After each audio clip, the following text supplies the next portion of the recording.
Alrighty, we are going to start looking at some of the external identity settings inside of Office 365 and essentially how we can secure this. So we have to understand that Azure Active Directory, which again, that's where we're going to go to here, is Azure Active Directory is think of this as the top, kind of the umbrella and the glue that binds all of this together. Because what's going to end up happening is that this setting here will actually play over into Teams, OneDrive, and SharePoint in terms of how we utilize some of our invitations and guest invitation sections. So we're going to jump into Azure Active Directory here, and then we're going to come up to Azure Active Directory, and then we have this section here for external identities. We're going to click on it.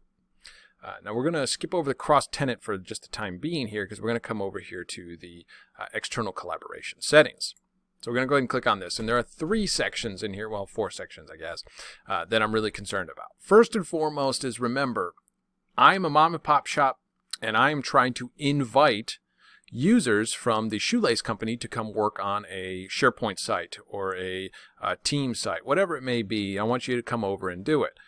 Again, enablement here, we don't necessarily have to have IT handle the invitations. What we can do here is we can actually allow the guests or the users to be able to manage that their own right. Say, hey users, you can go ahead, invite people over and we'll take care of the rest. So you invite the users in. Great. Now by default, the guest invite settings, everybody in the organization can invite guest users, including other guest users and non-administrators. This is the most inclusive by default.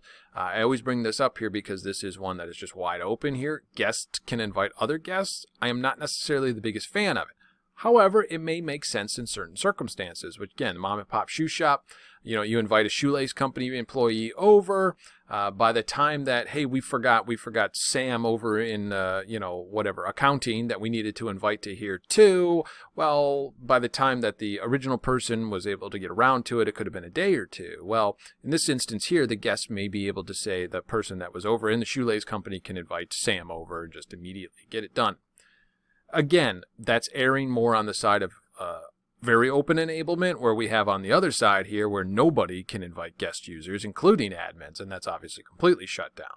I am not the biggest fan of either one of these. I don't like to throw that out there. Generally, what I always like to do is member users, so either the second or third one. So member users is essentially people inside of my Office 365, my employees, non-guests. So like my employees are member users, and users assigned to a specific admin role. So remember we were looking at those admin roles where the RBAC roles, one of those is the guest inviter role. And that is the role there that if I add a user to, they would have the ability to invite guests. But by default, member users can. So that everybody in my organization doesn't need to be a member of that, but if I wanted to make a specific group of guests that could invite guests, I can add them to that role. This third one down here is probably the most common one I see, I'll be honest with you, is that only people inside of the specific admin role. So only people, no matter what you are or who you are, have the ability, once you're inside this guest inviter role, only you that are a member of that role there has the ability to invite guests. That's generally the one I see for the most part. That's the one we're going to set up here for this time. Then moving down here, and I'm kind of skipping around here, but jumping down to the very last one where it says collaboration restrictions, this is where we can set up a whitelist or blacklist of domains. So we could say, hey, by default, invitations are sent to any domain. So it's all inclusive. I can do whatever I want.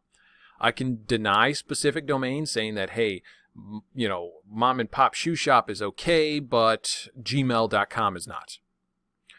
So I cannot send to gmail.com, but I can send to everybody else. Or I can do the inverse of that, as saying that mom and pop shoe shop are the only domain that is allowed to be sent to. So generally speaking, I normally see this or I'll see all. It doesn't matter really at the end of the day because we're restricting at the user level here, so you have to at least be a member of that group. Go ahead, go and invite to it, that's fine. Now we'll be able to do some more settings around guest as we jump in through this lecture here, but there's a couple other pieces that we'll look at too around access reviews and such. But don't worry about that for the time being here. But let's just say, hey, we only want one target domain to be able to be sent to, and that's going to be gmail.com. That is the only one. We can add additional ones too, of course, if we want. Now, once we have it, I just want to show you here is that guests we can do a self-service sign up, which is not heavily utilized, but this is really more around the B2C type scenario, is that they can go to a portal and then they can try to sign up to become a guest so they can have access to certain things that they want. They can request it all and kind of go through this flow. That's okay, but it's not, I don't really see that utilized too frequently here. And then by default, the guests have limited access to properties and membership. So again, I'm invited to one specific team or one specific SharePoint. I can't go outside of that unless I'm explicitly given access to.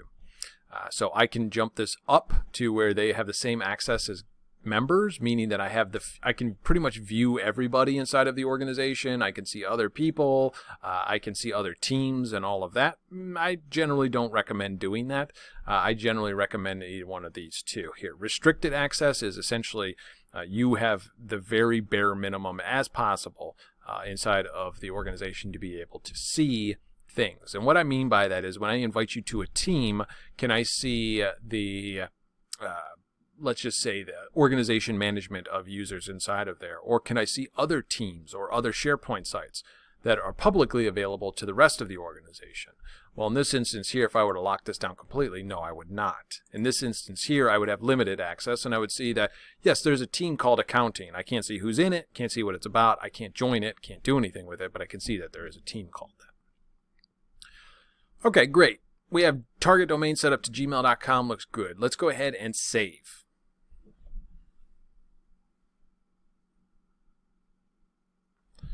Looks good. Now, I want to jump up to the next one here, which is identity providers, just to give you an idea. This is where we can set up several different types. We can set up Google, we can set up Facebook, or we can do SAML. So again, we can set up a third-party identity provider here. So this is where if I have a Google account, I can come in with my Google account, sign in and authenticate via Google, and then have access to resources in our environment because we have Google as an identity provider. Cross-tenant access. This is the newest thing here where Microsoft is really working through. It's kind of complicated when you look at it as a whole. We have these default settings here, which is inbound and outbound. So essentially, I have mom and pop shoe shop and the shoelace company. Okay, they can both turn these things on where we have inbound and outbound. So inbound is coming in. So this would be the shoelace company coming into the mom and pop shoe shop. What options do they have? Well, by default, we have it set to allow, and we have it set to all applications. External users and groups are able to do it. Then we have this B2B Direct Connect. So B2B collaboration is essentially the guest invitation aspect of it. But this B2B Direct Connect here allows us to be able to use something called a shared Teams channel. Now this one here is a little bit complicated, and I'm not going to go too far into it because it's going to bridge into that Teams discussion that we were having there. But this allows us to be able to, by default, it's currently set to block. So for everybody. Same thing with applications here. If we go to trust settings, hey, we can trust multi-factor authentication from other tenants, compliant devices, and hybrid join devices. Don't worry about that now, but we will get onto that in the next section. We'll go ahead and hit the X on this end for now. But looking at everything we have here, we have to set up, and I always like to think of this here as that, you're a submarine captain and two people have to turn the key. That's what you have to do here, is because by default, you have no organizations that are set up. You have the default settings that are fine, but you have to have the organizational settings and you essentially have to add that organization. So mom and pop shoe shop they have to add the shoelace company and vice versa. You have to add that organization in here to do that. Then you'll have these cross-tenant pieces available. So everything will be allowed or blocked or whatever it is. So with that being said, that's pretty much the highest level here that I really want to jump into it. We're going to jump into access reviews and such in time, but for now, at a very top level here, that's how external identity is. Now, we're actually going to see the invitation aspect and all of that once we get into Teams, but for now, we're just going to keep it at the security level here. And that's it for this particular lab here. We're going to jump into Azure Active Directory Premium Services, Premium Plan 2 services, excuse me.